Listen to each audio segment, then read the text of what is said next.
झारखंड प्रदेश Congress committee अल्पसंख्यक विभाग की ओर से राजीव गांधी की जयंती पर विनम्र श्रद्धांजलि कामनाएं के लिए C.DOT की स्थापना हुई। इस पहल से जगह जगह पीसीओ खुलने लगे। 1986 में राजीव की पहल से ही MTNL की स्थापना हुई। पंचायत राज पावर लोगों के हाथ में हो।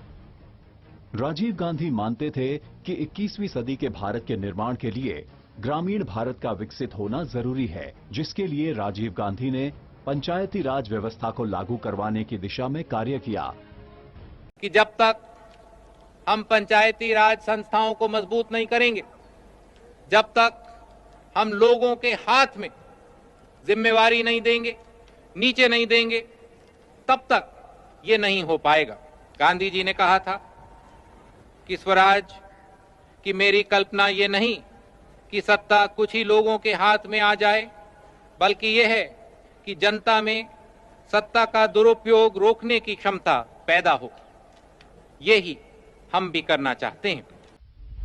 युवा शक्ति, राष्ट्र शक्ति।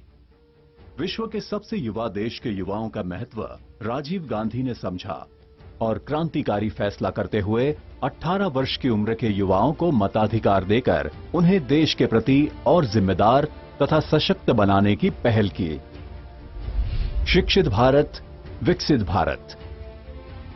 राजीव गांधी ने भारत की साक्षरता दर में सुधार करने के लिए कई उत्कृष्ट प्रयास किए। उनके प्रधानमंत्रित्व काल में ही इंदिरा गांधी राष्ट्रीय मुक्त विश्वविद्यालय, इग्नू और जवाहर नवोदय विद्यालयों की स्थापना हुई। भारत में शिक्षा को लेकर एक नई दिशा और नया बल प्रदान करने के उद्देश्य से 1986 की नई शिक्षा नीति उन्हीं के कार्यकाल में लाई गई। शांति दूत। राजीव जी मानते थे कि विकास के लिए शांति बेहद जरूरी है।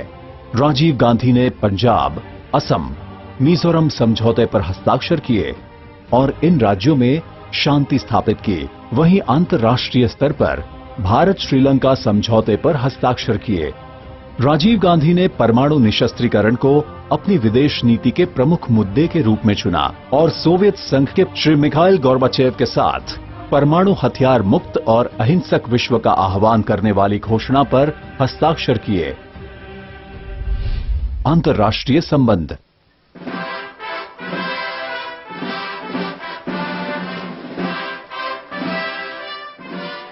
राजीव गांधी ने 2 बार अमेरिका की यात्रा की। पहली बार 1985 में और दूसरी बार 1987 में। इन यात्राओं से भारत अमेरिका के द्विपक्षीय संबंधों को बहुत बल मिला और द्विपक्षीय व्यापार में भी बढ़ोतरी हुई। Abraham Lincoln said that a nation cannot be half slave and half free, and that a house divided against itself cannot stand. अपने प्रधानमंत्रित्व काल में राजीव जी ने 50 से ज्यादा देशों की यात्रा की। उदार व्यक्तित्व के राजनेता। राजीव गांधी एक उदार व्यक्तित्व के राजनेता थे। अमेठी की जनता के साथ राजीव जी का विशेष लगाव था। राजीव गांधी वो शख्स थे जो जब यात्रा पर जाते थे तो तय रास्ते से अलग होकर गांव में जाते और आम आदमी के घरों में जाकर हर व्यक्ति का हाल जानते थे, उनकी समस्या सुनते थे। राजीव जी कहते थे कि लोकतंत्र में सबका सम्मान होना चाहिए। सत्ता पक्ष और विपक्ष के बीच राजनीति से ऊपर उठकर भी रिश्ते होने चाहिए। जब राजीव जी को पता चला कि अटल बिहारी वाजपेयी का स्वास्थ्य ठीक नहीं है और इलाज के लिए उन्हें विदेश जाना है, तब राजीव जी ने अटल जी को न्यूयॉर्क जाने वाले भारत के प्रतिनिधि मंडल में शामिल किया और अटल जी के इलाज की व्यवस्था की। इस बात का जिक्र राजीव गांधी ने कभी नहीं किया। राजीव जी की मृत्यु पश्चात अटल जी ने कहा कि मैं राजीव जी के कारण जिंदा हूं।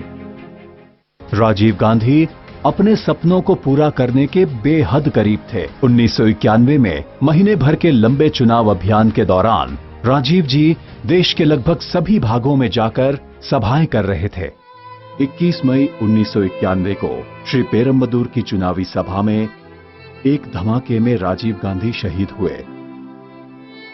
देश टूटने नहीं देंगे और चाहे कोई भी कीमत देनी पड़े, चाहे कोई भी कुर्बानी की जरूरत हो, वो कुर्बानी हम देने को तैयार होंगे।